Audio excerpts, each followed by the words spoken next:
You pull out into heavy traffic, press down on the accelerator expecting a smooth surge of power, but your car violently stumbles, surges, and completely refuses to speed up, leaving you panicked and stranded in the slow lane. Getting your vehicle safely to the shoulder and pulling a P212C trouble code points directly to a severe safety issue, specifically a low input voltage on the throttle position sensor G circuit. Your throttle position sensor, or TPS, acts exactly like a volume knob on an old stereo. As you press the gas pedal, this little sensor rotates and sends a varying electrical voltage back to the engine computer, telling it exactly how wide the throttle valve is open so it can deliver the perfect amount of fuel. When the computer sees the voltage on the specific circuit drop dangerously low, usually below 0.17 to 0.20 volts depending on the manufacturer, it instantly panics. It realizes it has completely lost track of what your right foot is doing, so it triggers the code and often throws the engine into a harsh limp mode to prevent it from revving out of control. The symptoms are completely awful,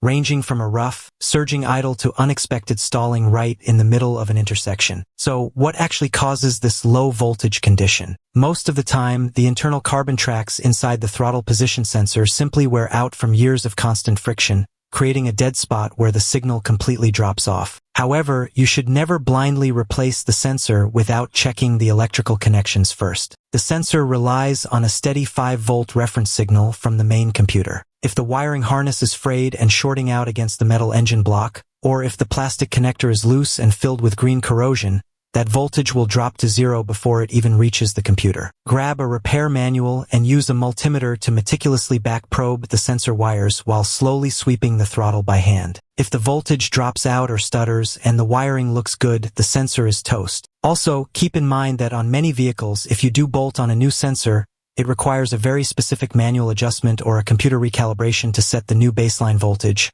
Otherwise, you will be right back where you started with a car that refuses to accelerate.